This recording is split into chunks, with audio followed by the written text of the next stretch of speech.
that you were going to record the meeting. So just to let folks know that this workshop is being recorded today. So I'm Stacy Hunt, and I am a contractor to the Colorado Public Utilities Commission, and I'm your facilitator today. So I'm going to get things started.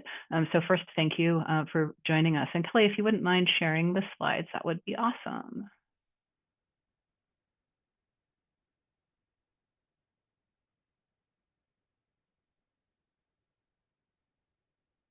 Great. Thank you so much, Kelly. So welcome to our workshop. It is a pre-rulemaking workshop focused on implementing SB 23292 best value employment metrics and energy sector public works projects. So thanks for joining us today. We're going to start out with just some basics, logistics in terms of, so if you wouldn't mind advancing the slide. Thanks, Kelly. I'll get used to that. So for discussion and comments today, please use the raise hand feature in Zoom to get in the queue. If you've joined by phone, dial *9. Also, feel free to utilize the chat feature if you need some assistance, and I'm more than happy to assist you in asking questions. If you could, at this time, if you could add your affiliation to your Zoom name. For those of you who are unfamiliar of how to do that, please just click on the Participants tab. When you see your name, on the right-hand side, you'll see a little More button with an arrow. You just click on that, and you should see something that says Rename, so you can add your organization affiliation there. When you do speak, please say your name and your affiliation so that we know who you are. If you could advance the slide, Kelly, that'd be great. So today's meeting agreements, just a little housekeeping. Please be present as much as you can. So try to structure your space so that you can be with us in our virtual environment today. Please practice the equity of time. So be concise. If you're speaking a lot, consider asking other people's perspectives. Treat others with respect. That's pretty straightforward. Examine and critique systems, not individual people. And then use a bike rack when needed. This is a relatively complicated discussion today, and so we would like to focus specifically on BVEM and ESWP. And then please come ready to learn, question your assumptions. We're all here to learn from each other. Next up, next slide, Kelly, I'd like to give the opportunity. We don't have a terrifically large crowd, although we have a larger crowd than I think we expected, for people to introduce yourselves. So I think maybe Kelly and Marta, Commission advisors who are going to be participating today on behalf of the PUC, if you'd like to start by introducing yourselves, and then I'm just going to go down the list of folks as I see them on my Zoom in no particular order. So Kelly, how about we start with you? Hi, everyone. I'm Kelly Crandall. I'm an advisor to the Colorado Public Utilities Commission commissioners. I primarily work in electric cases. Thanks. Great. Thanks, Kelly. Nardos, how about you? Hi, everyone. My name is Nardos Xavier. I'm an economist with Fixed Utilities at the PUC. Fantastic. Thanks, Nardos. Adam, I see Adam I. You're next on my list. Hi, everyone. My name is Adam Illig. I'm a data scientist at CU Boulder, and I've studied metrics related to BVEM. Happy to be here. Thanks, Adam. Anthony Trujillo, you're next on my list. Good afternoon, Anthony Trujillo. I'm business manager for Lionel Local 720. We represent construction craft laborers throughout the state. Thanks. Aubrey Abbott, how about you? Good afternoon, Aubrey Abbott. I am the director of our labor management, Laborers Employers Cooperation Fund, affiliated with the Laborers International Union, working with our affiliates in Colorado. Thank you. Great. Becky Quintana. Hi, I'm Becky Quintana, one of the deputy directors of the Colorado Public Utilities Commission, and in my unit are policy and research support. Thank you so much, Becky. How about Brian L. with CU Boulder? Hi, Brian Lewandowski with the Business Research Division at the University of Colorado Boulder. Fantastic. Chris Lager. Hope I got that right. Thanks. Good afternoon. Chris Leger. I am with the Interwest Energy Alliance. We're a regional renewable trade association, and happy to be here participating. Thank you. Great. Chris Markison. Hi, all. Chris Markison. I'm the Western States Director for the Blue Green Alliance, and we bring labor unions and environmental policy organizations together to create good jobs in the clean energy economy. Fantastic. Elizabeth Stevens. Good afternoon, Elizabeth Stevens. I'm in-house counsel for Tri-State Generation and Transmission. Happy to be here. Thanks. Ernesto Avalar. Good afternoon. Ernesto Avalar, Director of Policy and Regulatory Affairs an affiliate of LIUNA, here on behalf of Laborers Local 720. Thank you so much. Francis, how about you?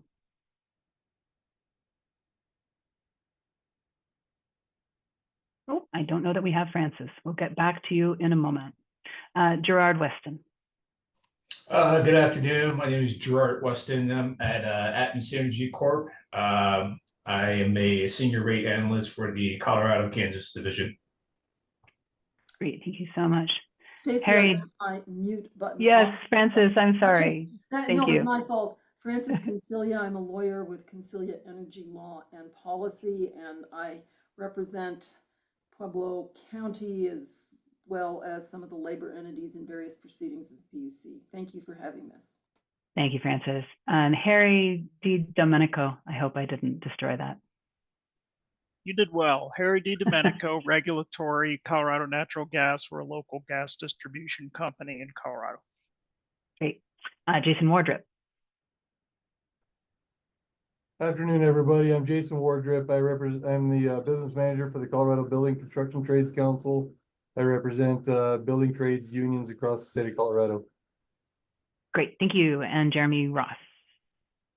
Jeremy Ross, political coordinator and business representative for the International Brotherhood of Electrical Workers, Local 111, representing about 4,500 members across the state for various utilities and line, gas, and electricians on the Western Slope. Excellent. Jocelyn Durkay. Good afternoon, Jocelyn Durkay with the Colorado Energy Office and the Associate Director of Regulatory Policy. Thank you. Yes, thank you. Jose Soto. Good afternoon, everyone. My name is Jose Soto. I am the Director of Field Operations for LIUNA Local 720 here in the state of Colorado. We represent construction craft laborers, and our interest is ensuring these renewable energy jobs are good paying local renewable energy jobs. Thank you. Thank you. And Julian Aguilar. Julian Aguilar, IBW Local 68. I am our political agent here, ready to work. Fantastic. Marilyn Stansberry. I'm Marilyn Stansberry, the CEO of Independent Electrical Contractors, Rocky Mountain. We are a trade association for the electrical industry and a 4-year registered apprenticeship program. Great. Maeve Lohr. Hi, good afternoon. My name is Maeve Lohr. I manage research for the Laborers International Union of North America. I support affiliates in utility proceedings, and I'm here on behalf of Local 720. Fantastic. Nate Gutierrez. Good afternoon. I'm Nate Gutierrez, Business Manager, Financial Secretary of International Brotherhood of Electrical Workers, Local 111, representing approximately 4,500 members in the utility and line industries. Fantastic. Thanks, Nate. Phil Hayes. Phil Hayes, registered lobbyist for IBW, NECA, and the UA here in Colorado, labor union organizations and contract organizations. Thank you so much, Phil. Priscilla Sawicki. Hi, I am Priscilla Sawicki, and I am working as a communications contractor with the PUC. Thank you, Priscilla. And Sergio Cordova. Good afternoon, Sergio Cordova with UA Pipefitters Local 208 here in Denver, business agent and political coordinator representing around 2,000 members working in welders, fitters, and gas distribution in the Denver metro area and Fort Collins. Thank you. Excellent. Sunny Welch. Yes, good afternoon. Sunny Welch, UA Plumbers Local 3. I'm the business manager, and we're representing about 900 members over here. Thank you. Great. Wendy Rosati. Good afternoon. I'm Wendy Rosati. I am counsel for the PUC. Excellent. Thank you. Wyatt Foreman. Good afternoon, Wyatt Foreman. I am also counsel for the PUC. Thank you very much, Wyatt. And then we have somebody here that says Excel Energy PSC. Hi there. We've got a couple people here, so we just Okay. stuck with Excel Energy. I'm Ellie Storer with Regulatory Policy. We've got Kristen Lewis here as well, also with Regulatory Policy, and Ryan Survey, who is in-house counsel. Fantastic, thank you. We've had some people join since this list began. If I have missed you, would somebody, would you pipe up and introduce yourselves? Perhaps I've gotten everyone. Well, thank you all for joining us.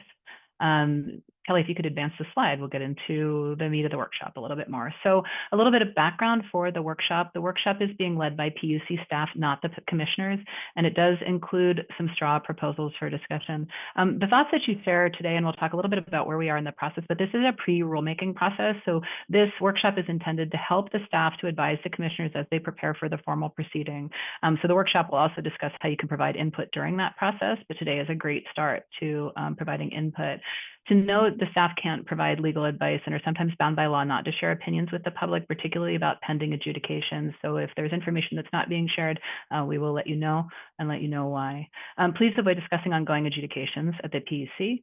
And then for purposes of today's discussion, again, it's relatively complicated, but it will be most efficient to focus this workshop specifically on BVEM and ESPWP.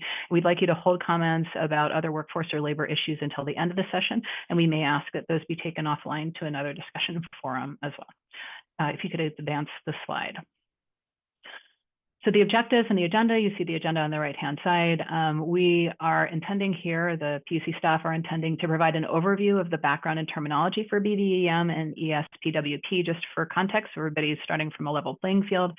They will discuss the potential scope of the upcoming rulemaking and options to participate once the formal rulemaking has been open, and then to hear your thoughts, really get your input on practical aspects of rulemaking, such as the specific informational and data requirements for BVEM and ESPWP and associated exemptions.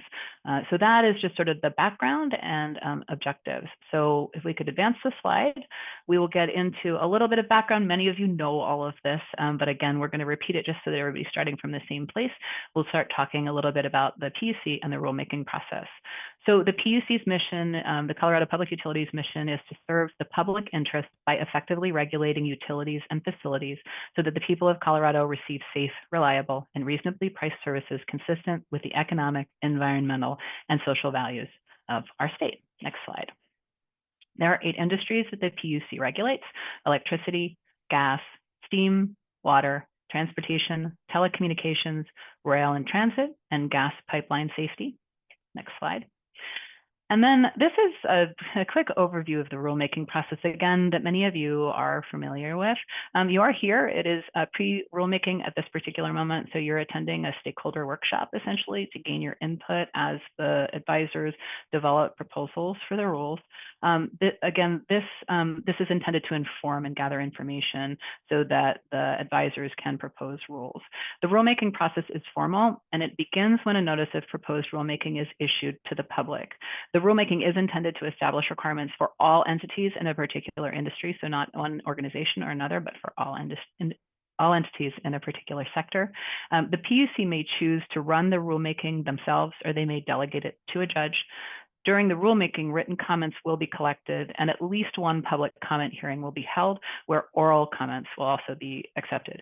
There may be other workshops or hearings, but it really depends on the complexity of the rules. So that's a variable. Within 180 days of the last hearing, there must be a decision on the rules, and that decision is subject to other PUC procedures. So people may ask for clarifications or other changes that will also be considered by the PUC. Once the rules have been finalized, they're reviewed by the Attorney General and the Secretary of State, and they usually become effective a couple of weeks after the decision itself. The entire rulemaking process, the timeline is variable. It may take many months to over a year from the time that the notice is filed to the time it is completed. And then after the rules are effective, they will impact the cases that are filed by regulated entities. So that's a quick overview of the rulemaking process. Next slide, please. So there are multiple ways that you can get involved with the PUC. You can stay informed through the updates that are provided by the PUC, the website, and the public calendar. So that's all contained within the PUC website. You can submit public comments. And so again, you're in a pre-rulemaking workshop right now. This is the opportunity to provide input. It's a little less formal. Once the rulemaking is open formally, you can submit comments, written comments, and via the website. And we'll talk a little bit more on the next slide about specifics of that. You can join our meetings like the ones today or the ones that are held during the formal rulemaking, and then you can participate in formal proceedings either through legal counsel or on behalf of yourself. Next slide. So for the upcoming rulemaking, this is reiterating a little bit of what I just said, but more specifics. And we will send around the presentation as well as the recording after this. So you'll have all of this information. Create an account in e-filings. That's the Commission's electronic document management system. There is an online form for comments. You can call in and leave comments both in English and in Spanish. And then you can also email comments to the email address that's provided here or mail them in writing. So those are the options for you to provide comment. So that is the background and the meeting setup. And now I would like to hand it over to Kelly Crandall, who is going to do a little bit of a check-in with all of you before we get into the specifics about BVEM and ESPWP. Great. Hi, everybody. Thank you all for joining us today. When you signed up for this, we asked a little bit about, what your interest was in attending today. And thank you for your responses. It sounds like there are a lot of folks who have been involved in this process for quite some time. And so we wanted to start with just kind of a quick check-in to talk a little bit more about what we're going to focus on today and gauge where people have been historically in looking at labor issues at the PUC, and more specifically, whether you were involved in the most recent legislation, which was Senate Bill 23292, which we're going to be talking a lot about today. So we would love to just throw it out to you all to hear, were you involved in the legislation? How were you involved? How do you think you'll be involved in implementing it going forward? And Stacy will help with sort of facilitating on this piece. Absolutely. If anybody would like to provide comment, please feel free to raise your hand or unmute yourself and just get started. Phil Hayes, you first. Thank you, Stacy and Kelly. I guess I probably, amongst the people here on the call, have been involved maybe the longest, at least from a inside the lobby perspective. I worked on, I think, all 4 pieces of legislation that have touched on this set of statutes, and was the principal proponent lobbyist on Senate Bill 292.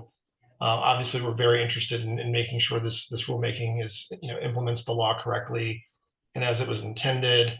I'll certainly be working, on behalf of my clients to make sure that is the case, and to make sure we're providing good information and intent and perspective from that process to the commission and its staff as you guys move forward. And certainly if we get it, to an appropriate point in the meeting where we can share some priorities, happy to share our priorities as we move into this. Fantastic. Thank you, Phil. And we will have opportunity for discussion a little bit later in the agenda. Would anyone else like to provide some perspective on your involvement in the process to date?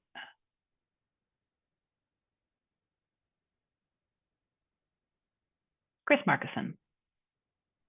Thanks, Stacy, and hey, Kelly. I would say BGA, we assisted Phil and our union brothers and sisters, as well as our environmental colleagues, in looking through, understanding, helping to shape, providing assistance and research as needed, et cetera, to the bill. And I think our perspective is that the bill fundamentally allows some of our labor partners who have never really been able to participate in an equitable process to build very large renewable projects to be able to compete and to potentially win some of that business. And we like that. We think that is a good thing. And I think the second piece to us is ensuring that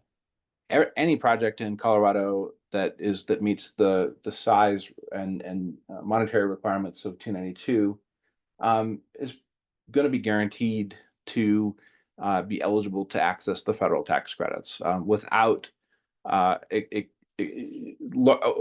large risk of audit or clawback from the IRS at some point. I think those are things that our environmental colleagues point to very strongly as things that they were very supportive of 292 about.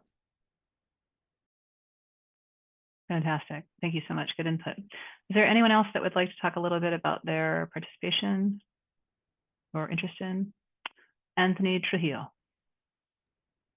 Good afternoon again, Anthony Trujillo, Launa Local 720. We were fortunate enough to be able to participate with the primaries on the drafting of the bill and provide comments and stakeholder meetings. And we do have several hundred construction craft laborers who work at the gas distribution and that involvement here throughout Colorado. So thank you for that. Absolutely. Thank you so much, Anthony. Would anyone else like to provide some input at this point? Yeah, this is Jeremy Ross. I was the business manager for International Brotherhood of Electrical Workers, Local 68, in the process of crafting and negotiating, testifying on in favor of this bill. And as far as 292 goes, was involved from the very beginning. Great. Thank you so much, Jeremy. Other folks like to weigh in with their participation thus far?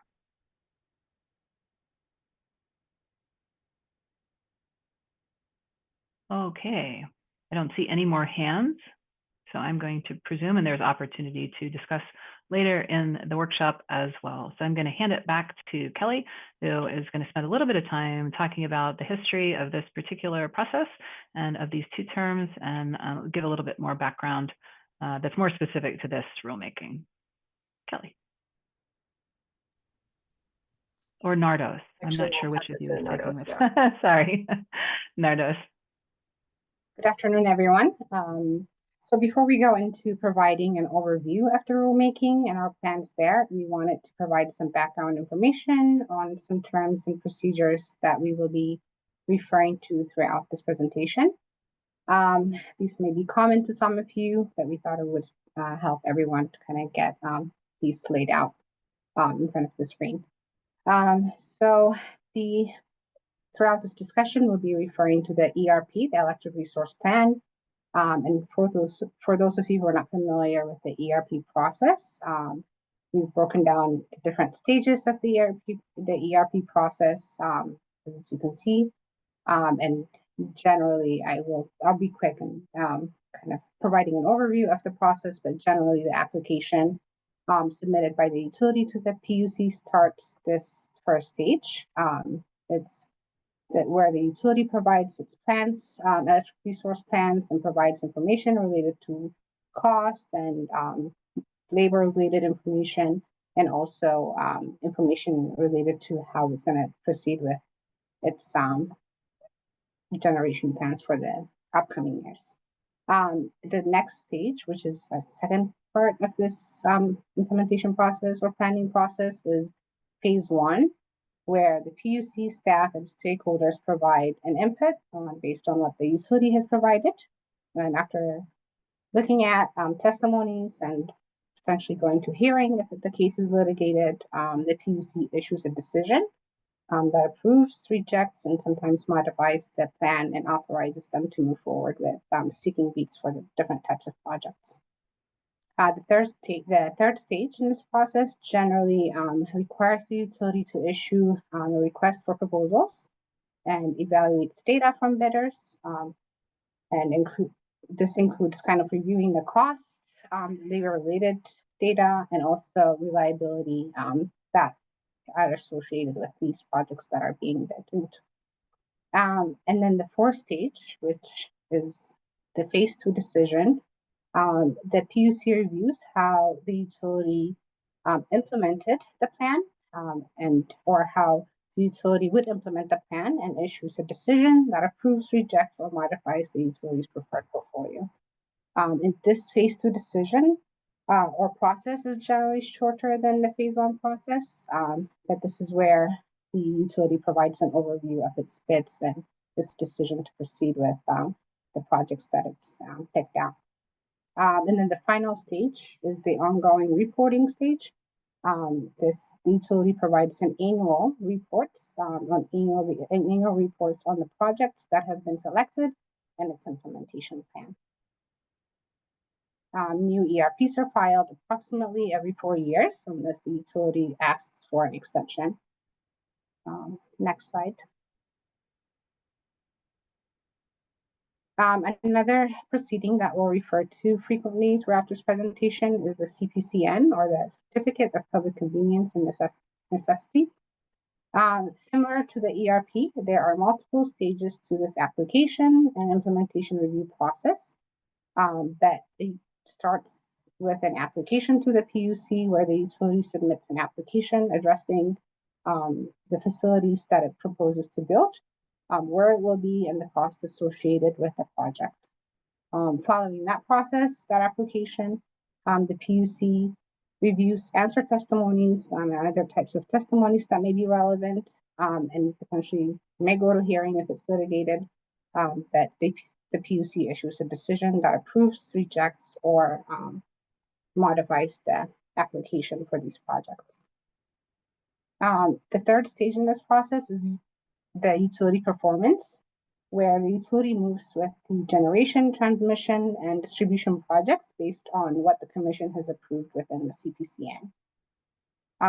As similar to the ERP, the cost recovery is generally not approved within the CPCN. Costs are discussed in these applications, but generally these costs are recovered in a separate proceeding, including like the base rate proceedings or ongoing riders that review some of these costs. The final stage, similar to the ERP process, if the commission requires a reporting for these projects, the utility may file some type of annual or quarterly reports on these projects as well.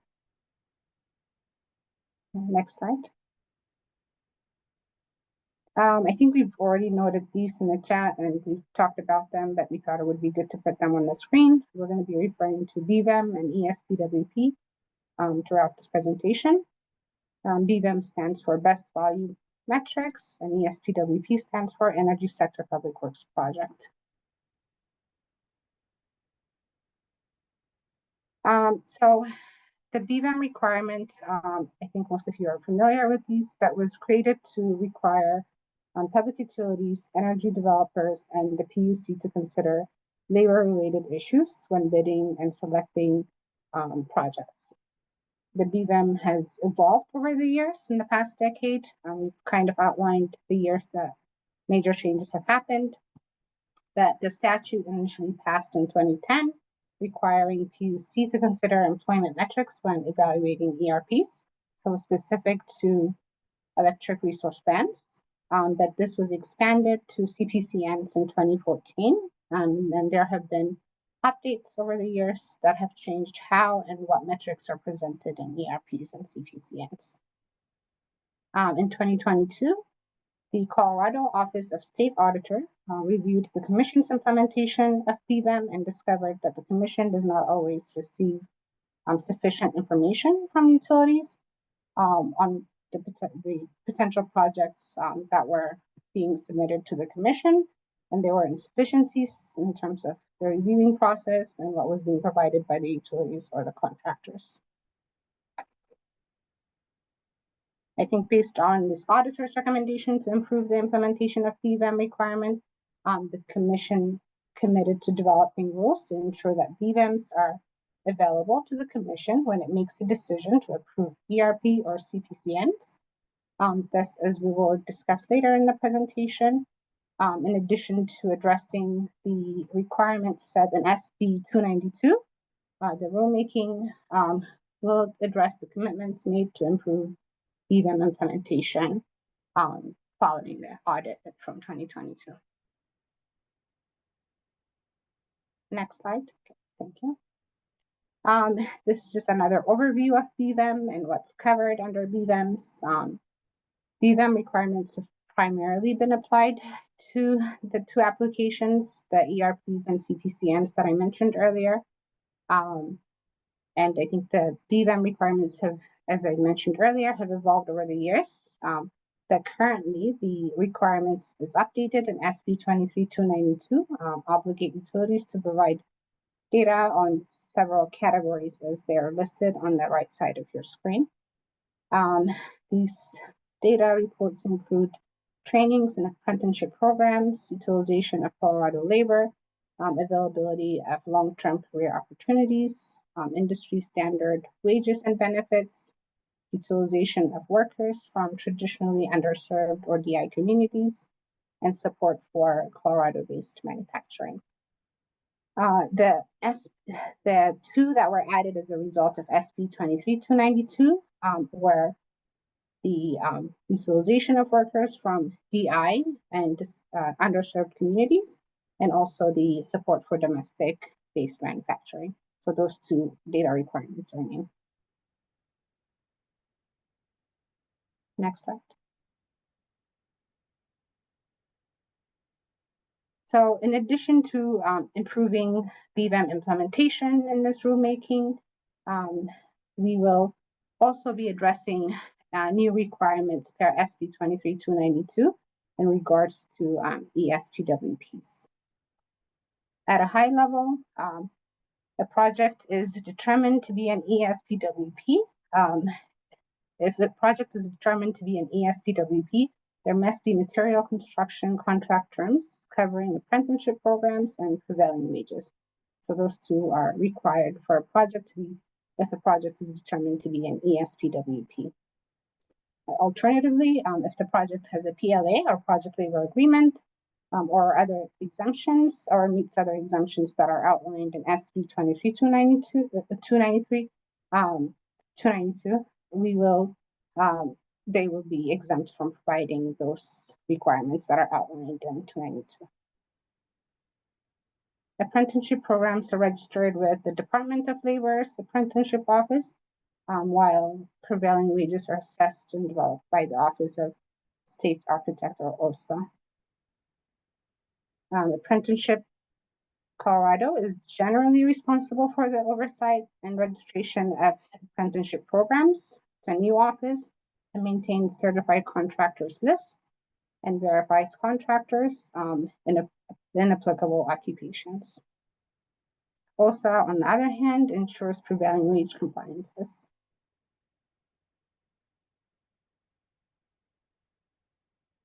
Okay, next slide. So what is an ESPWP in the PUC context? SB 23-292 provides a very broad definition of what is included or defined as an ESPWP project. But in our context, in the PUC context, these staff thinks there are 4 requirements that a project must meet for it to be considered an ESPWP. The first one is the purpose, which the project must be built for a public utility to generate, transmit, or distribute gas or electric to Colorado customers. So that's the first requirement. The second requirement is that the project must be within the ERP or CPCN proceeding. It must be reviewed within those filings. And the third requirement for a project to be considered an ESPWP within the PUC context is the dollar threshold. The project must be at least $1 million and receive at least $500,000 from ratepayer funding. There's also an additional requirement in terms of the project type. And at a high level, the project must be power generation of 1 megawatt or higher, or within or fall within the projects that are listed in SB 292. I think it's good to note here that this outline focuses on the PUC process and may not incorporate projects that are outside the scope of the ERP or CPCN process, or projects that are outside the scope of the PUC jurisdiction. As I think thus, as we will discuss much further in this presentation today. There may be ESPWP projects that are outside the scope of the PUC, as you will see in these examples. So on the left side, you'll see there's an example of what would be an ESPWP for PUC rulemaking purposes. A project that is being bid into an ERP with at least $1 million with a $500,000 or more ratepayer funding would be considered as an ESPWP for PUC rulemaking purposes. This means the project must have material contract terms related to prevailing wages and apprenticeship as required by SB 292. On the right side, you'll notice there is an example of what may be an ESPWP, but not relevant to the PUC rulemaking process. A project funded by CEO in the amount of $500,000 to a retail electric co-op to build a community solar project would not be considered an ESPWP under the PUC rulemaking purposes. It is an ESPWP, but would not fall under the PUC's jurisdiction. Now, the project will need to comply with SB 23292, but neither contract or data would go to the PUC in this instance. I think just to, on the right side, to summarize that this project is not being filed in ERP or a CPCN application. There are no ratepayer fundings. It's a co-op project with a project cost of $1 million or less. So all of the ESPWP project requirements are not being met here. I'll pause here for questions before we move to the next slide.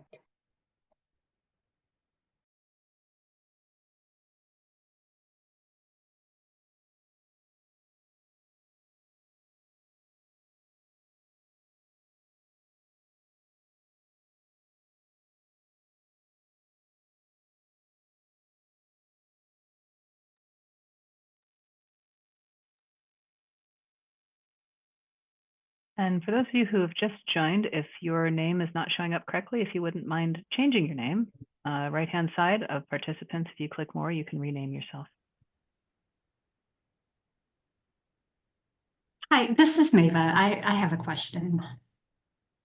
Is this the appropriate time to? Yes, please, May. Okay, okay, great. So for those projects that may be considered in ESPWP, but are not directly regulated by the PUC, what is the process then for ensuring that those projects are compliant with the labor standards? Do you have an example of a type of project that you would be concerned about? Because I think, for example, with cooperatives where the PUC doesn't regulate them, CDLE would be working with them to gather the payroll information. So that's an example of one where we just wanted to be kind of clear, start to get a little bit more clear about like what we're going to focus on in the rulemaking. You know, I was just referencing the slide in front of me, which is maybe an ESP. So that was impetus for my question. Okay, so you were saying whoever would be the regulatory authority, generally speaking, would be the authority that would be tasked with enforcement of these labor standards. That way you're. Yeah, I mean, I guess I'm not a lawyer, so I wouldn't quite, but like we would only be covering the pieces of this that are really related to the ratepayer funding is one of the things that we're trying to convey. So like if there's not ratepayer funding, and the example with CEO was just sort of a, like, we were trying to think of something that would be a little bit outside and might have state funding. I don't actually know if that is an example of something, but hypothetically, if there were a state grant to a cooperative, there isn't ratepayer funding. So we're seeing that as something different from what we'd be doing. And Phil's got his hand up. I think one of the things to clarify, May, the way that I understand this is that an ESPWP that is not necessarily going into an electric resource plan or a certificate of public necessity and convenience is not within the jurisdiction of the PUC. So it's outside of that and regulated by other agencies. Phil, you've got your hand up and you had a comment in the chat. that Senate Bill 218 from 2024 added some additional ESPWP categories for VPN projects that meet certain criteria. Would you like to clarify?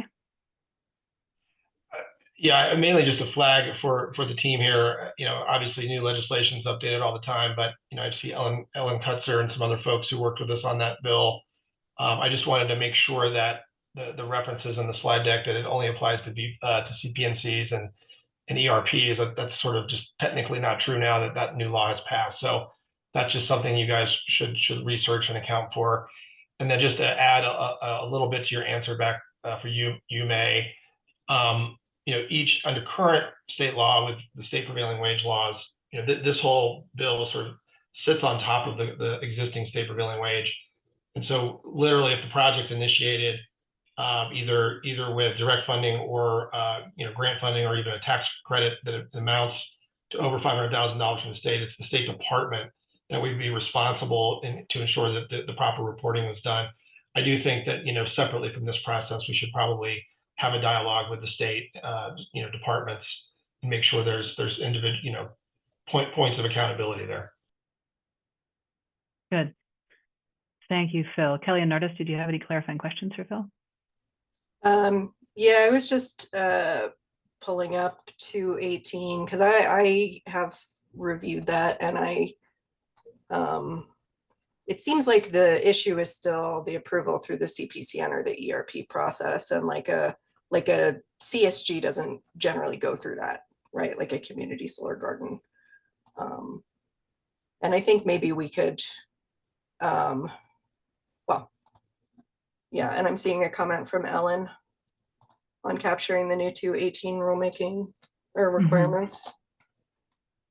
Ellen, did you want to speak to that? I'm at the doctor's office with my husband. I'm so sorry. I'm multitasking. That's and okay. Top of mind, like there are some new requirements that apply to storage resources that would be used in a VPP. And it might not be the best time for me to speak to that right now, but I'm happy to work with you all moving forward if that is appropriate. Absolutely. Ellen, good luck, and we will make a note of that. Yeah, that's great. And I think we can also talk a little bit about sort of what's going to make sense for one rulemaking as opposed to multiple rulemakings, if this is the kind of thing where there's a multi-step process as we learn a little bit more here. Right. Yeah, and Kelly, just one more thing to flag. I do think that the revised community solar garden legislation also references compliance with 292 requirements. So that's just another thing we may have to put on the list of issues to discuss. Great. Thank you, Phil. Does anybody have any comments or questions before Nardis continues on with the presentation? And there will be opportunity for more discussion, of course. Great. Nardis. Cool. Next slide. I think it's you, Kelly. Yeah, I'll take this one back. So as we've been talking about energy sector public works projects, the legislation brings a lot more agencies into having roles here. And so this is just, you know, what we think so far. We've started talking to other state agencies. I think it's going to take time to hammer out more of the specifics of some of the relationships, maybe some of the data collection and transfer.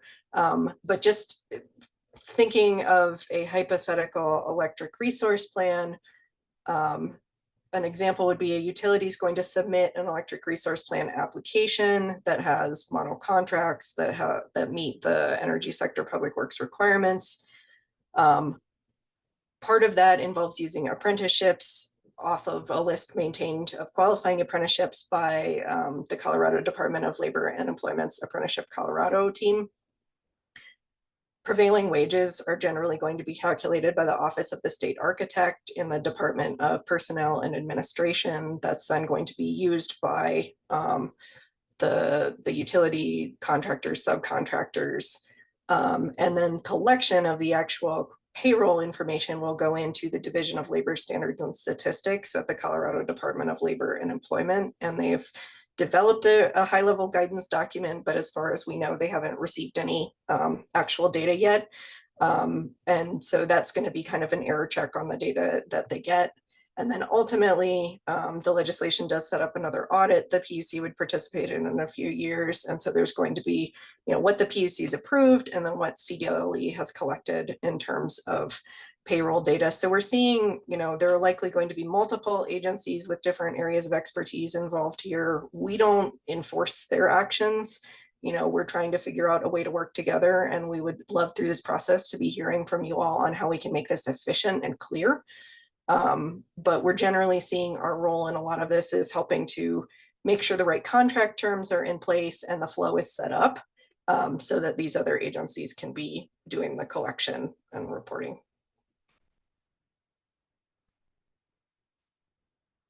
So potential scope for what we see in this rulemaking, this is, as we noted, this is where staff are. This is the kind of thing that can evolve through this conversation, through conversations with the commissioners. But we're anticipating that this upcoming rulemaking that we're starting to work on is going to focus on two primary areas to try to keep it efficient.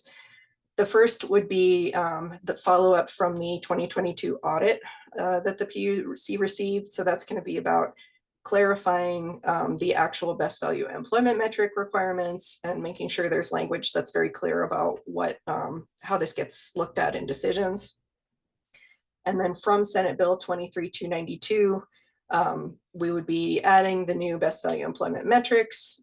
We would be adding the requirement around ongoing reporting on best value employment metrics performance, which would go into annual progress reports. That was part of the statute as well. We would also be looking at adding energy sector public works requirements to electric resource plans and CPCN rules. We're not right now looking at going into other cases at the moment. And then there were also some provisions in the legislation around using certified contractors for demand side management and beneficial electrification.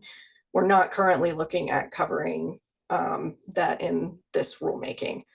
So that is currently where we are. Like I said, things can change until we go to the commissioners themselves.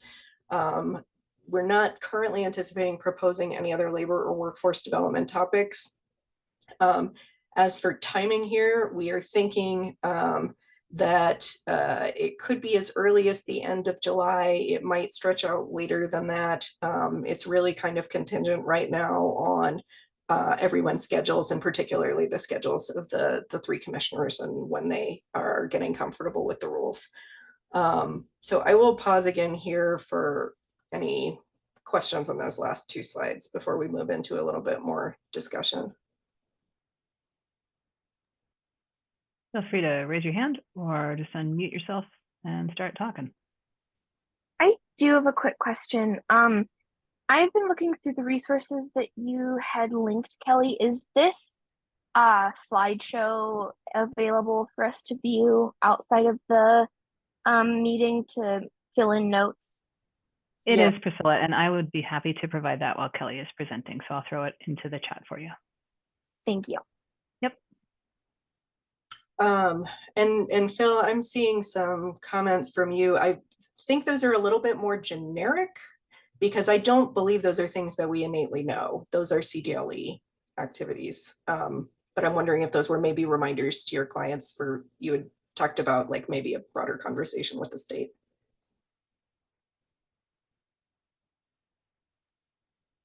Phil, did you want to clarify? I'm not sure to Kelly's point.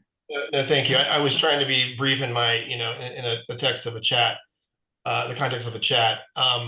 No, I think for my client's perspective, I think that the things that we've talked about heading into today's meeting is, you guys are the ones that approved the project. It looks like from the slides that you're thinking about how do we let CDLE know which projects have been approved so they know which projects to expect payroll records from. And then obviously, hopefully there's a feedback loop from them if they're not receiving, this type of information. At least you guys are aware of that, and the utilities that are working with you are aware of that. And then I just, I had to try to flag that, even though there are some very clear exemptions from the labor standards in Senate Bill 23292, if a project is choosing the inflation reduction path or inflation reduction Act pathway for their alternative labor standard requirements, they're still required under 292 to submit payroll documents to CDLE. And so, our rulemaking just needs to remember to include those aspects into their considerations. That was my point.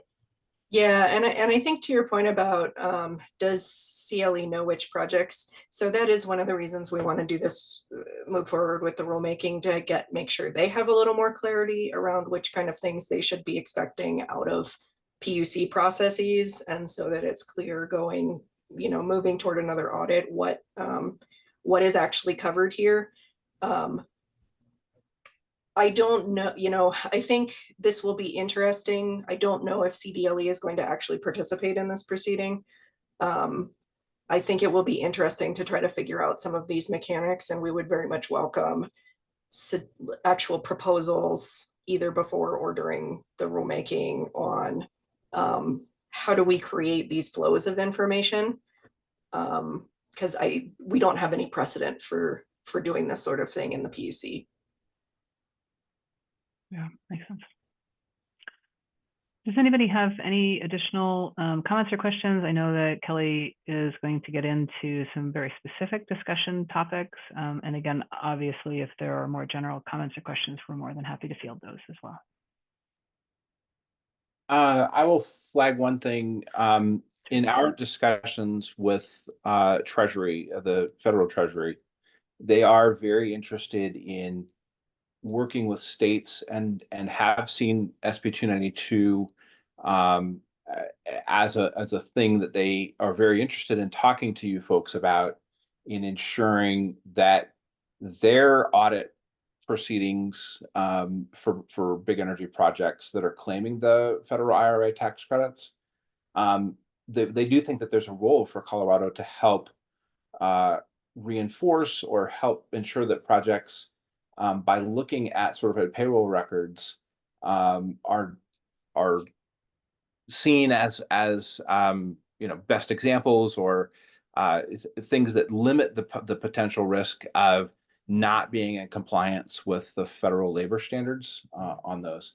And so to underscore what Phil was emphasizing there, the communication loop between the PUC and CDLE and the utilities who are building projects is really going to be helpful and necessary to make sure that those audit provisions can be, we protect projects from backward-looking audits whenever possible. Good, thank you. Any other comments or questions before Kelly moves on? Go for it, Kelly. I think the points you all are making are really teeing up some of the things that we were hoping to discuss with you all. And I'll move more into some of they're probably not as far as straw proposals. They're just sort of discussion topics for areas that we're thinking about. And we're really trying to focus on, as we're drafting these rules to take to the commission, orienting toward the really practical kind of implementation and mechanics questions, kind of along the lines of some of the things that you're raising. We've put the legislation in the chat, so I encourage folks to look along with that as we go, because this is pretty complex. But there are 3 topics we wanted to kind of take, I'll do a brief background on each of them, and then, maybe take about 10 minutes to discuss each. But they have to do with just focusing initially on best value employment metrics, what specific information should be collected and provided to the PUC. I know there's a lot of history here, and we'd like to talk a bit more about that. Second is, how do energy sector public works projects interact with best value employment metrics? There are some similarities, and so we're trying to think about how we can be efficient in that reporting process. And then a little bit about the exemptions, like what you all were mentioning with the Inflation Reduction Act and the Treasury and project labor agreements. So is there information that needs to come in through PUC contacts in order to determine if an exemption applies? So we'll go one by one on those topics. And just so you all know, we will, you know, if you have things that go outside the context of this, we'll leave some time at the end. And you can keep putting things in the chat. If they're quick, I'll try to address them while I'm talking. If they're not, we'll go to you when we get to pause. So the first topic is information and data collection. So we started working on this a couple months ago, Nardis and I, and we went back through the records of prior proceedings as part of our research. And so we've seen that there have been some prior proposals from different entities about, what kind of data needs to be provided to meet best value employment metric requirements.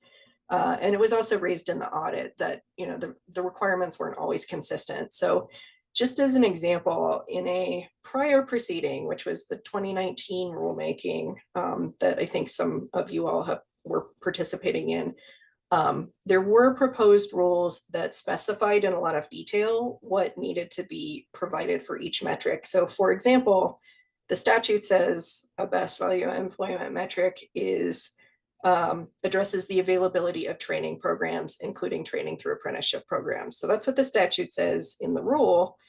What was proposed was that, to meet that requirement, the bidder would have to provide availability of training programs, names of specific programs, curriculum information, cost of worker training, and a number of other factors. And so, now with we have general clarity that under statutes, bids without best value employment information shouldn't be accepted, but we're trying to figure out, okay, how prescriptive should we be in these rules? And we understand that, there has been progress made more recently. I'm bringing up the 2021 Public Service Company or Xcel Energy Electric Resource Plan. Please note that we're only going to talk about best value employment metrics because that issue is not disputed anymore. Let's not touch on other open electric resource plan cases or other issues in this proceeding. But as part of that plan, Xcel Energy had contracted with University of Colorado Boulder Leeds School of Business. I know there's some folks from who are involved in this on the call, to develop more evaluation criteria and to rank that. And so there were composite BVEM scores presented, and we generally saw positive comments about that, although there were also some comments about how that could be documented more thoroughly, have more clear comparative weighting and so forth. So we wanted to turn to you all, take about maybe 10 minutes here, depending on the discussion, and start with a couple of questions. And one is, not talking about specific cases that are ongoing right now, but what's gone well and what hasn't gone well in prior ERPs that might inform what we're thinking about in terms of how specific we get and what data needs to be submitted for best value employment metrics. If you'd like to raise your hand or just unmute yourself and chime in, feel free.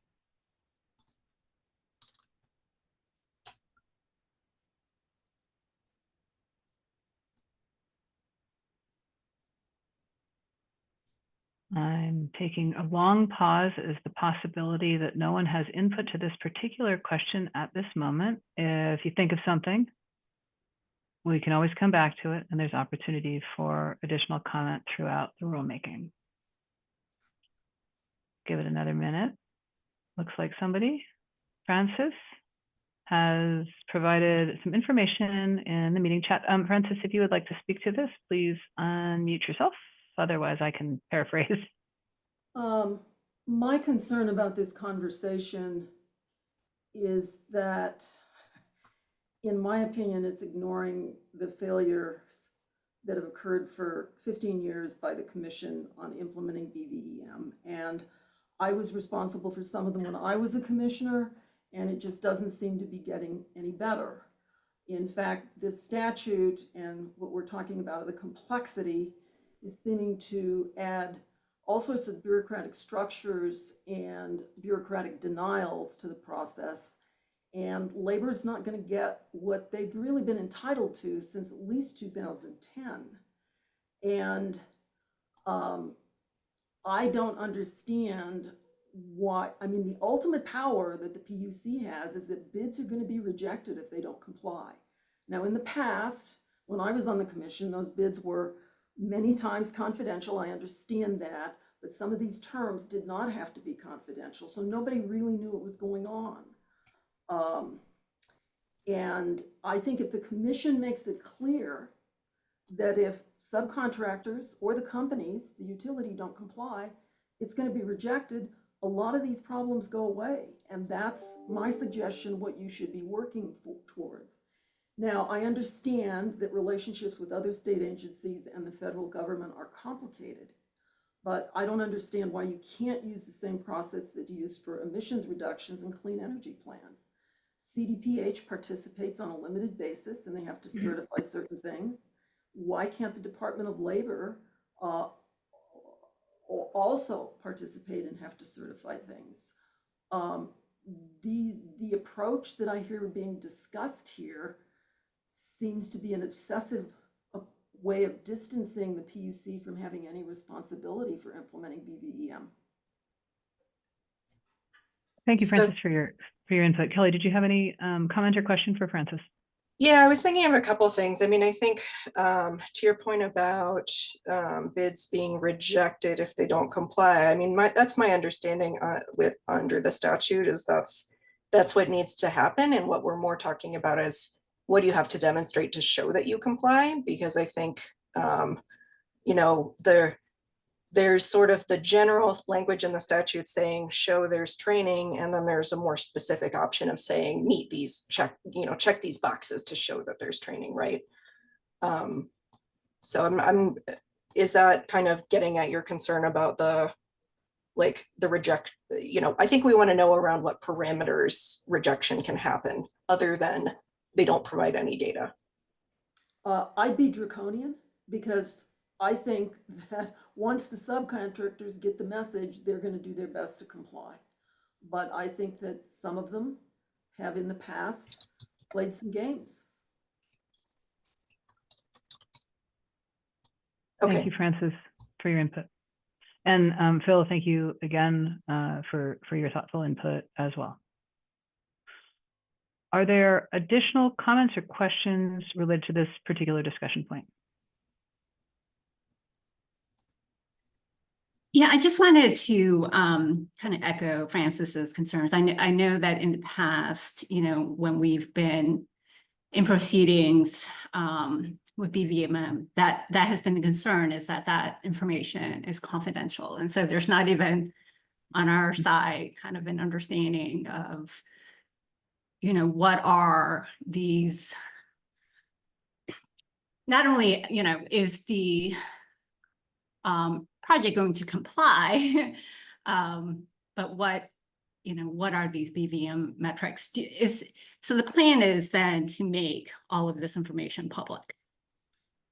Well, I think it's certainly, I'm appreciating the feedback here. I think we've talked a little bit ourselves about it would probably be helpful going forward to have something more specific about what information needs to be provided publicly to allow discussion. I'm going to be a little bit careful about what I say on that front because of some other cases happening right now, but certainly hearing some feedback that we should be considering the confidentiality side when we work on the rules is helpful. But I think what I'm hoping that you all as labor experts can help with is when we have a question of, is an entity using domestic manufacturing? What do we look for to determine that that's correct, right? Like, I think that's where I would like to understand from you all who have more expertise, like we could lay out a checklist in this, or we could just say, well, talk about it in a phase 1 ERP. Yeah, Phil. Yeah, no, I really appreciate the dialogue, and Lisa Hickey, very, very fair and good point. I think with 292 related to this line of discussion, I think we really tried to focus on at least the wages and benefits aspects, making it crystal clear for the commission, right? It's prevailing wage, it's apprenticeship utilization as defined in the statute, or alternatively as defined in a PLA or the Inflation Reduction Act. I think there's a lot of discussion about, from various stakeholders about adding some additional criteria related to the impacts of domestic manufacturing and DI and underserved communities. I think there's, some of those things are still, as you've pointed out, Kelly, a little bit more nebulous. And so I think that that's certainly something I think that deserves some focus and potentially some discussion from the commission's perspective in the rules on creating, at least some guidelines on how you will review that information. I think the ultimate issue really is in the bids and the utilities commitment themselves to include these factors into their proposals. And I mean, some of the stuff that we saw like circa like 2011 and in the mid 2000 teens when Francis Concealia was a commissioner. I mean, some of these proposals were like, we will pay good people wages and we will hire people from Colorado. I mean, it was like a paragraph in a 300-page submission. And so I think we've solved a lot of those problems with the 2023 bill, but you're still going to have some degree of discretion on how you evaluate the information you're provided and what type of information you're looking to review. And we'll certainly offer our thoughts on that, once we see the draft rules. But I think at least for the wages, benefits, and training aspects of the workforce, I think we've tried to make that as crystal clear as possible. So hopefully that helps, at least with contextual intent. Yeah, thank you, Phil. Kelly, do you have any questions about? I don't, although I think that tees up nicely the next session of discussion that we'd wanted to have, but I don't want to artificially cut this off if there are other things folks want to bring forward. I think some of these new requirements on things like domestic manufacturing, when we look at the rules, we have some examples from prior cases of things that people might look for in terms of assessing compliance. We don't have examples for these. And so we're interested in hearing things that it would be worth putting in the rules.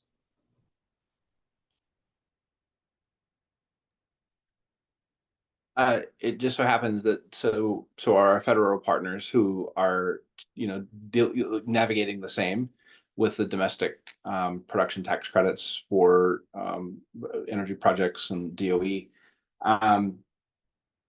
Kelly, I'll tell you, I think because that's not fully solved yet, and it's one of those things where Treasury is looking at states to be like, hey, what are you guys thinking here? I think that it's an opportunity for Colorado to take a lead in recognizing the intent of both the federal legislation and pointing out the domestic, preference in Colorado statute. And also, I think it's an opportunity to collaborate, where perhaps PUC and other federal agencies like DOE could, hop on a call or two, and we'd be happy to help facilitate some of those if that would be valuable to you all, to talk that stuff through. But I think just generally, the big intent of things like domestic production is to drive costs of projects downward by utilizing the federal tax credit for domestic materials, and also ensuring that large energy projects that are by and large taxpayer funded generate the most benefit across the entire value chain to all residents. And buying things that are manufactured here in the US or in Colorado or whatever that is, right, benefits taxpayers, as does ensuring that a minimal amount of money flows out of local economies and the US economy.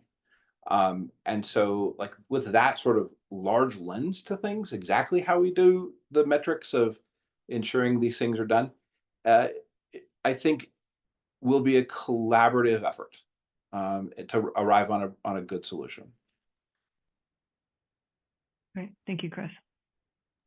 Yeah, I appreciate that, and I think I also appreciate you raising that you know, the PUC doesn't regulate the federal government. We don't regulate other agencies. I think we're very open to conversations about mechanics, but as we get into the rulemaking, just the context for that may change. It may have to become like a proposal for a workshop led by a judge, as opposed to, you know, something that we as staff can just sort of do, right?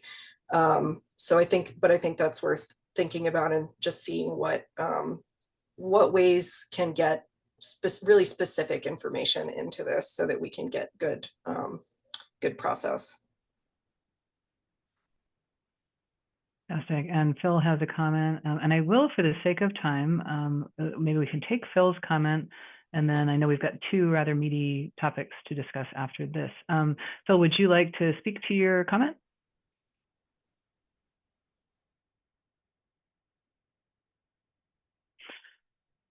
I don't hear from Phil unless Phil is on mute. So Phil in the chat has noted that domestic content provision in the BVEM law doesn't require it, but asks the utilities to offer how their project would address that particular metric. He believes that the PUC has a fairly flexible discretion to evaluate it as a metric considered with other requirements. Were there additional comments or questions? Great. So I think, Kelly, if you'd like to move on to your second topic, and then if we need to circle back to this at the end, we can certainly do that. Yeah, and I think some of Phil's comments teed this up nicely, just in terms of trying to understand how energy sector public works projects really interact with best value employment metrics and the interests of efficiency. And the background I would provide is, you know, one of the things we're trying to understand is there's a specific description for an energy sector public works project in law. And then if you compare it to the projects that are bid into ERPs, which are going to be supplied side resources, usually larger, like 30 megawatts or greater, not always, but generally could be utility or non-utility owned. Whereas in the energy sector public works space, we're talking about supply side, potentially demand side.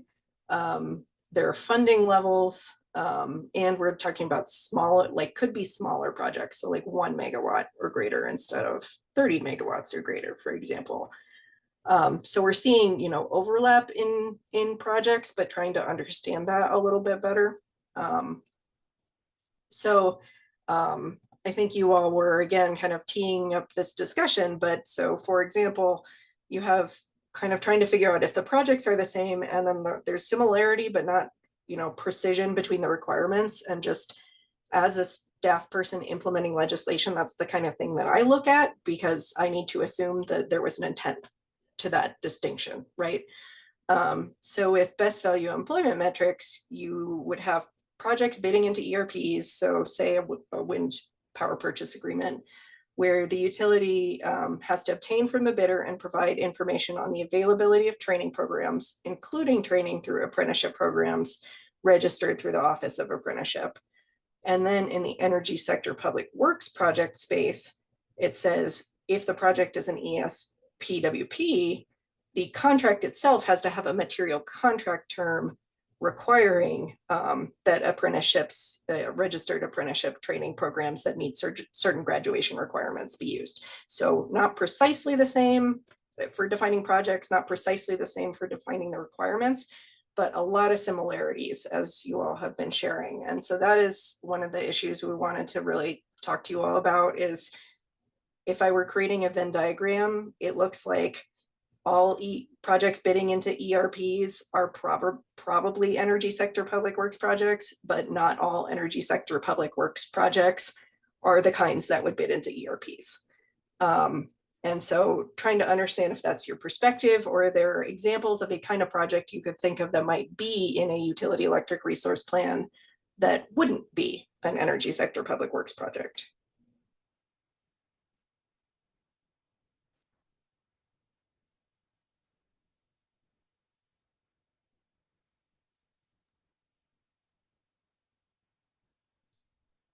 Anyone has any comments or questions for Kelly related to this topic?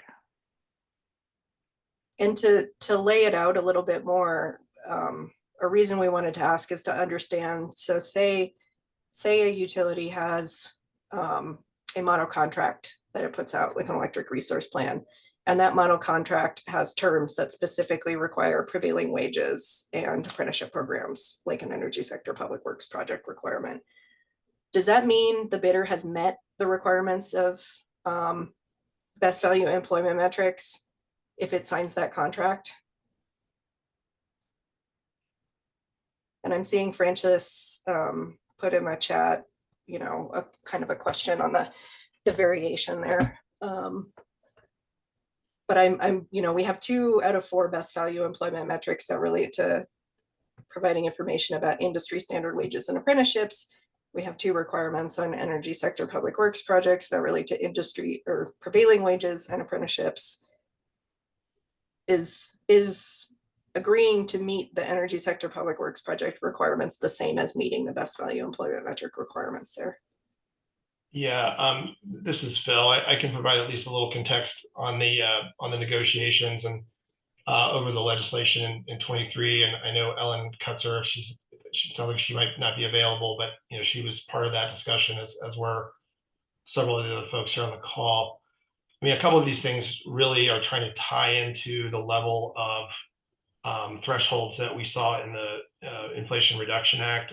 You know, certainly not 100% identical to that, but you know, to I think Francis Concilia's question in the chat, you know, really it was about trying to ensure that we were closing gaps that might exist between the requirements of the Inflation Reduction Act and projects that follow that pathway, and then projects ultimately that would not follow that pathway once, you know, either because of choice of the utility or owner of the project, or certainly once the funding of the IRA has expired. We didn't want to take a step backwards on the level of labor standards that were in place. You know, I think we'd have to kind of consider the question, you know, in the context of, you know, of the proposed rules once we see those. I think that the way we're looking at it from my client's perspective is you've got on sort of the, you know, anything that's an ESPWP, you know, the way we would expect the commission to address, you know, issues of industry standard wages or availability of training programs is, do you comply with the prevailing wage provisions if required, and do you comply with the apprenticeship utilization requirements? And to us, that's a pretty clear piece of the statute. Obviously, if there's any confusion or if we need to discuss a cleanup, you know, at the statutory level, you know, we have, you know, the timing works out pretty nicely that we've got a legislative session coming up in January. So that's certainly something that we can do, you know, as part of this discussion, is if something's unclear or needs clarification, we can work with stakeholders on doing that. But it was really rooted when the law was negotiated to, you know, sort of try to get into the same level of engagement that a lot of these requirements in the IRA, you know, where those sort of thresholds meet. And as Ellen and others who worked very hard to negotiate these through many, many conversations, I think that's sort of what drove a lot of these decisions. Yeah, I will certainly have to check in with Ellen at some point when she's not multitasking. So just with the issue of apprenticeship utilization, so you know, we've spoken with Apprenticeship Colorado. You know, I'm not going to represent that I'm an expert in what they do, but my understanding is that they, you know, collect and process information about graduation rates from apprenticeships.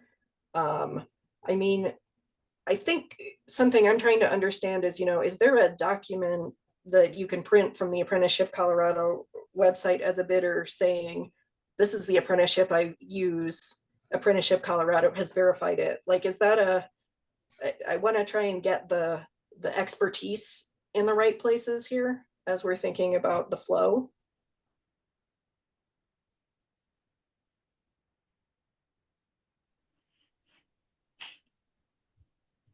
We have some experts on that don't include me, but you know, it's my understanding that the information that's required in terms of registration, applicability, and graduation rates, is all available through CDLE at the SAC, and they have access to the very specific systems that give that information out. So I think that that's certainly a process discussion that we should have as part of the rulemaking. Yeah, and I don't know if we have anybody with experience in looking at that who's done renewable energy development, and would be able to speak to. I do understand that there are some databases that CDLE has on this sort of thing, but I don't have any experience entering information into them to know what people have access to day to day.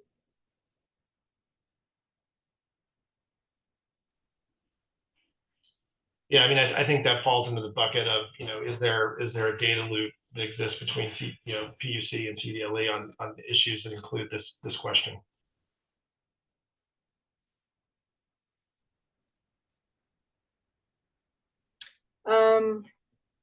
If I could real quick, Yeah, to the comment of whether or not it's solar work, the USDOL has said that solar is not apprenticeable as a standalone occupation, and so it falls under electrical. And so, if we were looking into that, if somebody was putting in a bid for whatever megawatt solar farm, and we were looking for apprenticeship requirements, and to make sure that X bidder is meeting those requirements, we would look into electrical apprenticeships in that space. Now, it also kind of depends on what piece of the work they're doing. So, I think it's going to have to get, we're going to have to get relatively granular when the time comes in making sure that folks are meeting these obligations as they're going through the process. And when you say we're going to need to get fairly granular, is that like being fairly, utilities are going to need to be pretty specific about the list of trades involved? Yeah, because depending on the work, there may be more than the electrical trade involved, and that they will then have to sort out kind of what pieces are electrical and what pieces are, I know my brothers and sisters are on here from LiUNA, and what pieces they would cover, and maybe the operating engineers are involved with some site work, and what's involved with their apprenticeship programs and qualifications for a certain type of work. So, to just say, we look at a solar installation and we don't know what kind of apprenticeship qualifies to install that solar work. It's going to depend on the type of work that's happening on that specific site. And is that something that the bidder needs to segment out trades and provide that? And I'm just flagging, I think it's a great topic, because we have received questions from other agencies on which trades could potentially be impacted here, and we don't have ourselves a list. That's not a level of detail that we've ever gotten to. Right. So yeah, I mean, they're going to have to break out the work, no different than they would, probably any other standard project, outside of this space. A lot of times these solar developments are done, with a single contractor, a single employer, if you will, right? They're kind of doing an umbrella of the whole entire project. And if that's the case, then those folks need to break out what work's being done by who's registered with what apprenticeships, and where their hours are being accredited to.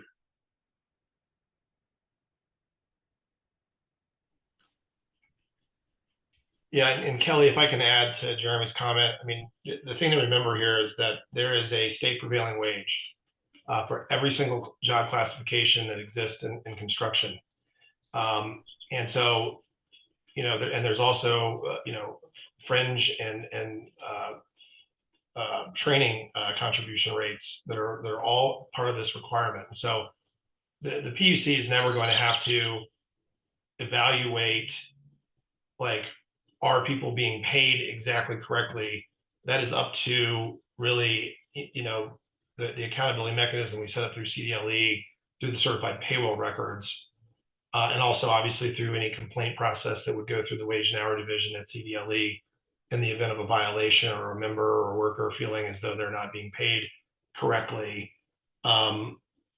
So, you know, these are great questions. And if we need to do a primer for your staff on how prevailing wages work, and I mean, most of the contractors in this space, whether union or non-union, have a lot of experience in prevailing wages on other types of construction. And so even though it's sort of new to your team, the people that do this for a living on the construction industry side have a lot of experience in how they manipulate their data and their presentations on their bids, how they, you know, assemble and certify their payroll records, how they audit, you know, do internal audits to make sure they're in compliance.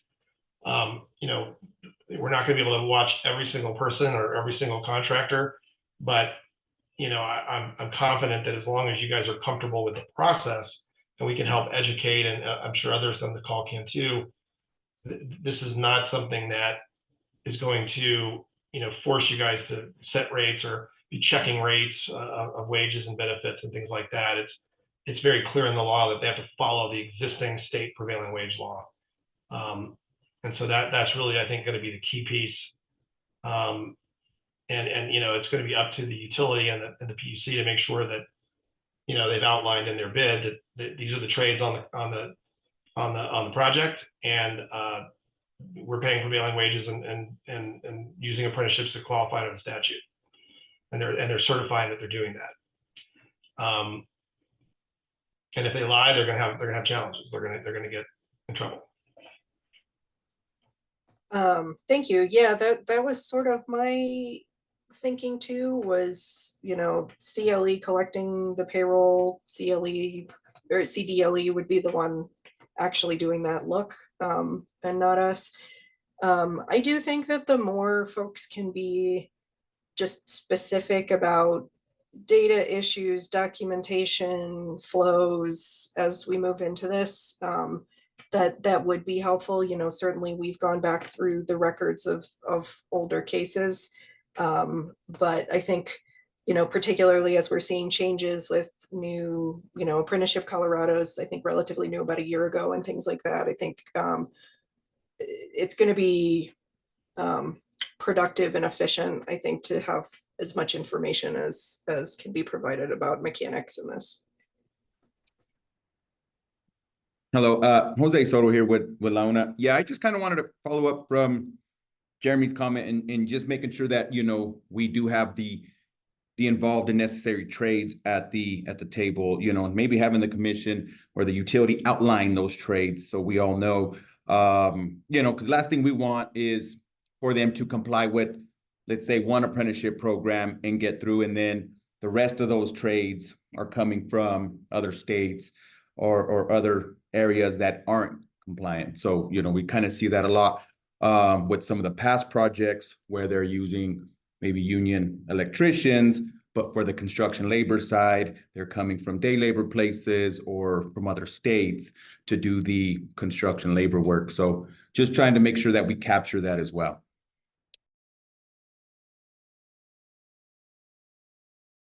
Yeah, I mean, to my knowledge, there's no consolidated list anywhere of what trades would be impacted. I think this is helpful to have the discussion because it brings up possible things that could be asked in the context of the rulemaking. But I have yet to encounter a concrete list of impacted trades. I mean, I know it's a limited number on the prevailing wages list, but not all of those will be impacted here, I don't think. Well, and I think it's important to recognize that, you know, there's all different types of projects out there. And so if it's a solar farm, you know, that may be one thing. If it's a wind farm, that may be another thing. If it's pumped hydro, or if it's, you know, if Colorado gets to the place where they're building nuke plants, those are all going to be different things,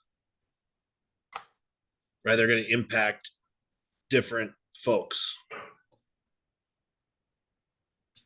Yeah. So You know, I mean, there will going to be a very limited group of people, where a nuke plant's going to be everybody.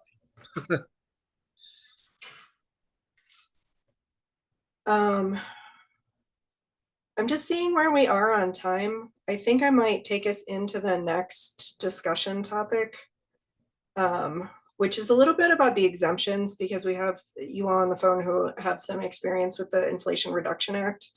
And I think project labor agreements and Inflation Reduction Act exemptions are a particular area that we are interested in thinking about as we go into, you know, what actually goes into the rules here.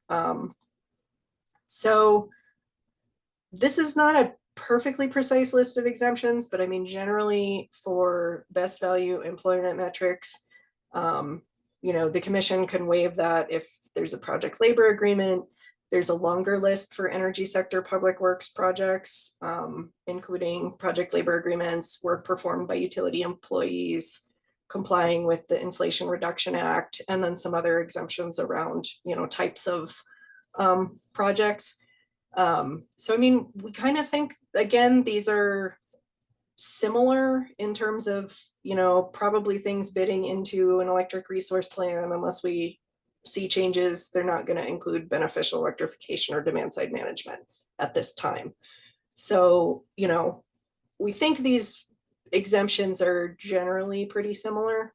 But one thing that did change with 292 is adding a statutory definition for a project labor agreement, which has to do with a collective bargaining agreement that includes certain provisions. So binding procedures around labor disputes, ensure a reliable source of trained, skilled, and experienced craft labor, further public policy objectives regarding employment of underserved and disproportionately impacted communities.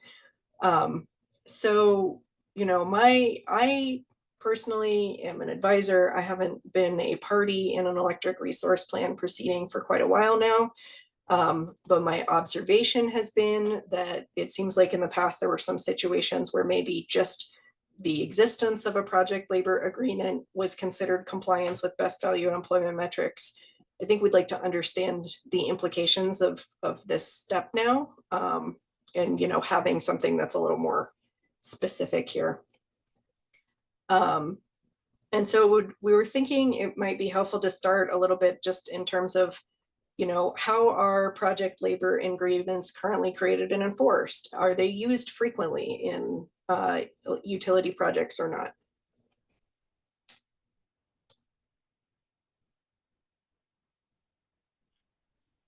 I guess I'm happy to take it. And again, apologies to the rest of the crew here. If you want me to shut up, I will. You know, having negotiated this provision, I think two things are really critical. One, it really is up to the discretion of the utility as to whether they want to engage in this type of procurement. It's not a mandate, it's not a requirement. And by law, you know, generally both case law and other historical, you know, legal aspects of the issue that, you know, you really cannot require it under the law. Essentially, this is an agreement between contractors and the project owners, and they agree to use union labor. Almost all of the requirements under the ESPWP bill are requirements that would exist within a PLA structure. And, you know, essentially a PLA might have some benefit, you know, to the utility if they wanted to add other specifics. A lot of times PLAs might have provisions that, you know, create, you know, accountability measures like, you know, penalty for cost overruns that are pretty severe, you know, bonuses for getting done early and, you know, on time and on budget. there's a whole lot of different, ways that a PLA can be constructed, but the idea really is that it gives a little bit of flexibility administratively to the utility, because, even though the contractors are still required to, do payroll reconciliation and file all that stuff to make sure they're compliant, they get a little bit of a break potentially on some of the, some of the sort of the reporting requirements that are in the statute currently. We have had major PLAs in the utility space. Comanche 3 was built with a project labor agreement before my time, but it's been I think about 10 or 15 years since we've seen a major PLA in the utility construction space. So it's not something that has happened frequently. Hopefully, utilities will decide to use these more often, but that's going to be up to them through their normal process. Jeremy, Nate, others, I don't know if you guys want to add anything to that, lay into folks. Yeah, and Jason Wardrop's on here as well, so he can speak to it as well. We've had a number of them since Comanche. Cherokee was done on the conversion, was done under a PLA. There's been a number of solar storage projects that have been done under PLA more recently than that. So yeah, they do happen. One of the other nice benefits, this is Jason Wardrop, by the way. Two things is generally those are negotiated out of my office. It goes through singularly through my office to represent all of the crafts at one time. So that makes it a little bit more myopic and easy to manage. Second thing is it gets rid of all of the labor disputes, all of the arguments about whose work it is. That goes through a craft jurisdictional guideline requirement, so that all of that stuff is avoided by the utilities or the contractors. And then it guarantees almost always that you have registered apprenticeship, as we have all 14 crafts with registered apprenticeships with US DOL, and now working on getting state apprenticeship agency certification. So, a lot of that stuff is streamlined.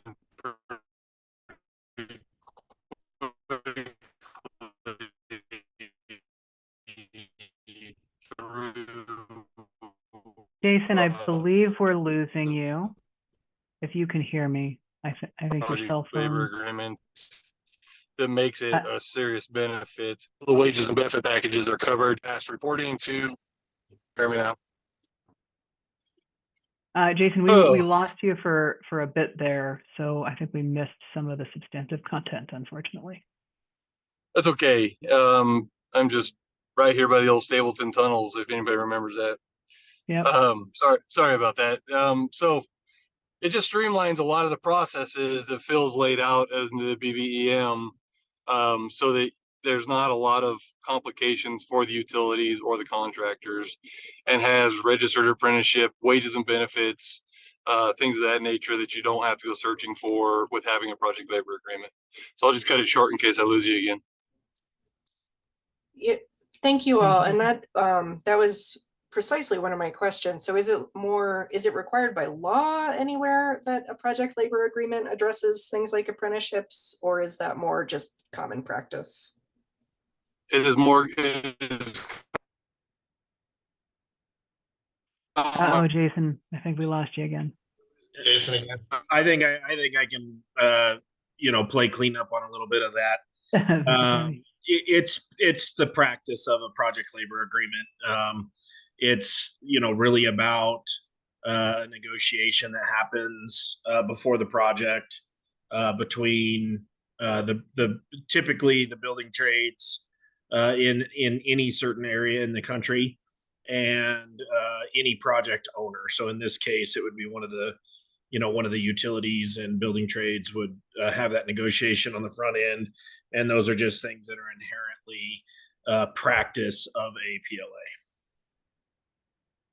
I mean, we have a national standard project labor agreement, and then things are typically, kind of negotiated within some of that construct. And we also have sort of the baseline criteria that the PLA must meet in statute now. So that's always, you know, part of that reason why we put that in the law was to make sure that a PLA was not developed without some of the criteria that are in the definition. Good point.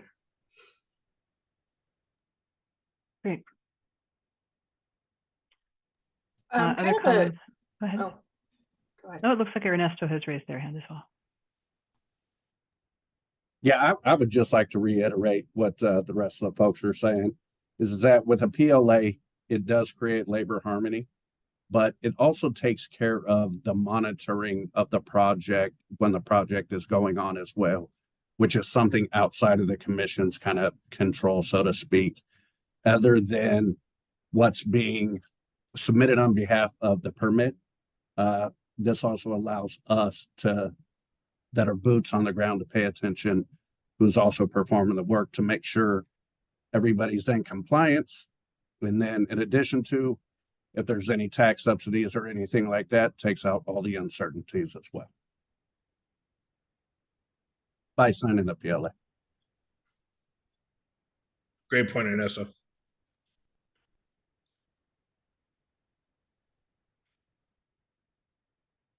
Excellent. Kelly, any questions for the folks that have been providing comment?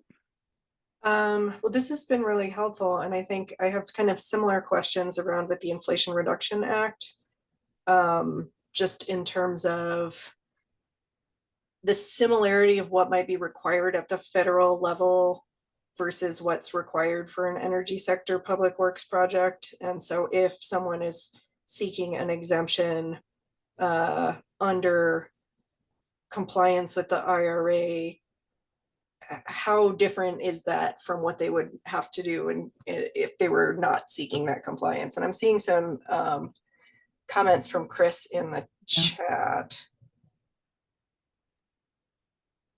Yeah, Kelly, I think that's a good question.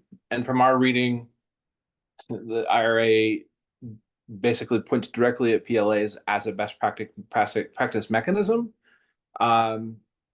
that ensures that costs are capped and that projects finish on time, et cetera, because of the provisions that are contained within PLAs that are pre-negotiated on projects, and that the pre-negotiation process overall is just good.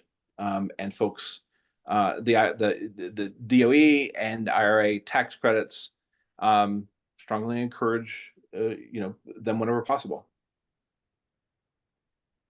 Kelly, did you have questions for Chris? I see that Lisa Hickey has raised their hand as well. I might, but maybe let's go ahead with Lisa. Okay, Lisa. Thank you, Lisa Hickey, representing Interwest.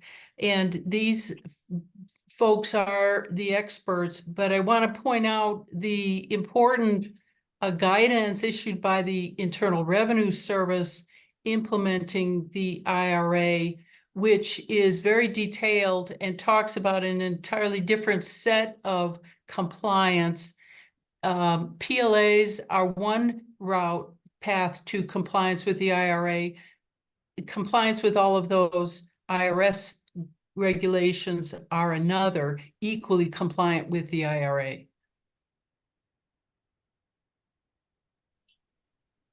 Well, that was actually, I think, maybe what I was going to ask in response to Chris is if there's an exemption for a PLA and there's an exemption for IRA compliance. If a PLA constitutes IRA compliance, how different are those? But I think that was kind of getting at so it sounds like there is IRA compliance could mean a couple of different things. Yes, ma'am. And this is Phil. Lisa, I totally agree, and we worked on very specific language that references, what it means essentially under 292 to what we're talking about in terms of complying with the IRA. And I think, Lisa, you and I spent a good bit of time working on that section of the bill. I think fundamentally, and again, we can certainly address this more specifically when we see proposed rules, but Lisa, I don't know if you agree or not, but I mean, I would envision a situation where if a project, that's being worked through this process is identified as one that's going to follow the IRA pathway, that, they would essentially notify the PUC or the utility, and the PUC would notify the PUC that that's their intention, and those are the rules that they're going to follow. And at that point, really, other than sort of carbon copying the payroll records to CDLE through that process, all of their sort of compliance and enforcement issues would be handled under that IRA rubric. Is how at least the intention that we worked with Lisa and her clients and others on is that it's more about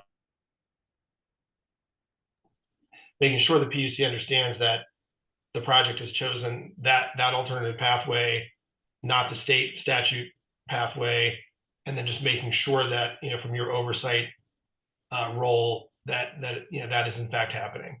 And so we don't want it to be overly complicated.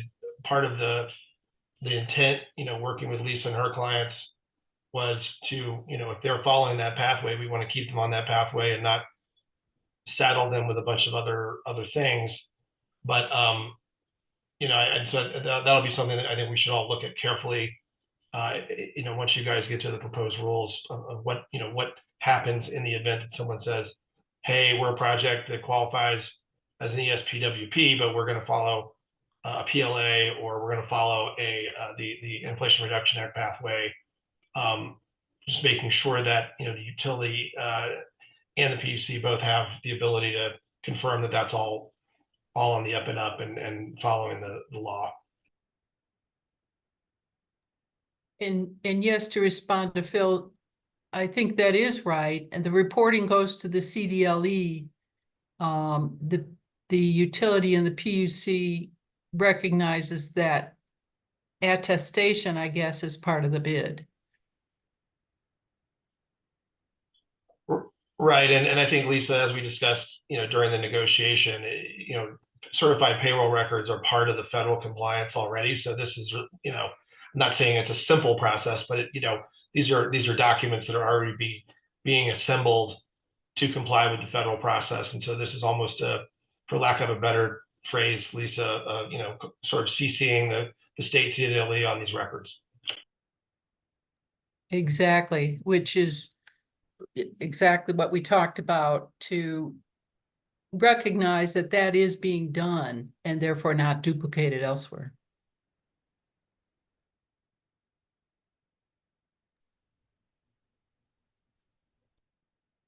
And Jose, looks like they have their hand raised as well. Great discussion. So yeah, I was just thinking, I think it's also important to recognize, we're talking a lot about PLAs and what they are, but I think it's important to hear on why they're there, right? And we've heard, it kind of creates that clarity amongst and harmony amongst the trades, and it helps the developers and the contractors get these projects done on time, under budget, workers work safer. There's a lot of studies out there. So I think as we're trying to educate this team, especially the PUC, on what PLAs are and the benefits to communities, I think it's just trying to understand that's the reason why we push these, right? There are a lot of benefits to communities when they're built under PLAs in their areas, the wages, the benefits that we talk about. And I even referring back to one of the earlier slides where it's the utilization or training for underserved communities. Oftentimes or not, our members are already a part of these communities, or trade unions and apprenticeships have the ability to get into those areas and those communities and help build up those communities through apprenticeship training opportunities. So once again, I think it's important to not only understand what a PLA is, but the reason behind it. Thank you, Jose. Kelly, there's a lot of content there. Any questions that you have of the folks who have provided? I don't think I have anything else. I think this has been an extremely helpful conversation. I was thinking maybe we should go into kind of the open time if there are issues we haven't raised that people want to bring up. Absolutely, I agree. If anybody has any questions or comments, we've had a lot of conversation here today about anything that we've discussed or anything else that you'd like to bring to the table that's related to this particular conversation, please feel free, raise your hand or unmute yourself and have at it.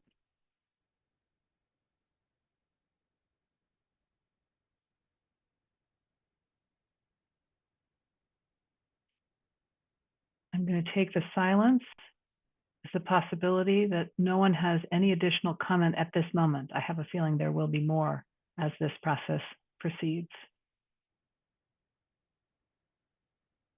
Okay. Well, if there are any parting words, Kelly or Nardos, I would like to thank you for all for your participation today. This has been a great conversation. Kelly, would you like to say a few words of departure? Yeah, I mean, a huge thank you to everyone who's been on the call. I know this has been a topic of discussion for quite some time here. I think our next steps are to figure out, if another meeting like this makes sense, or if it's going to make sense to go ahead and get rules out. Because once the rules are out, then there's something a little more specific that can be discussed.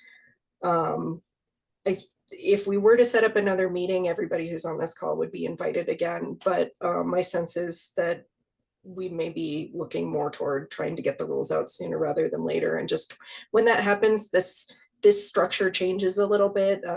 Like if there were things where you thought it might make sense to, for example, have a webinar with a bunch of other agencies, that's the kind of thing that can be proposed in comments. It will be up to the hearing officer, which is going to be either the commissioners or a commissioner or a judge once the rules are proposed. So, the structure changes a little bit, but there's certainly going to be a lot more time for discussion and education here. Great. And thank you, Chris. Any parting questions, comments? Just curious if you plan to, there's been a lot of discussion around kind of the feedback loop with the Department of Labor with CDLE. And so do you anticipate to have a conversation with them prior to issuing draft rules, or? We have talked to them a little bit. It's always interesting trying to find a process with another agency when there isn't it's something very prescriptive laid out. So, I think we'll probably be continuing to talk to them up until the rules get issued, but I'm not sure if we're going to work through all of the mechanics that have come up here today. Okay. I mean, personally, I think it would be worthwhile to have another informal discussion, because you raised questions during, our conversation today that I think we as a group, we would benefit from further discussions.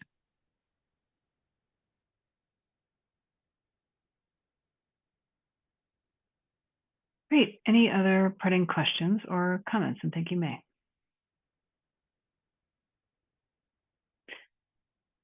Excellent.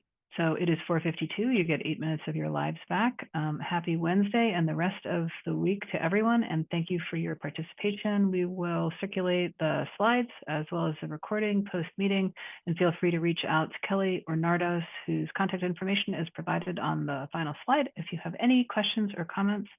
And thank you very much. Thank you all. Have a great day.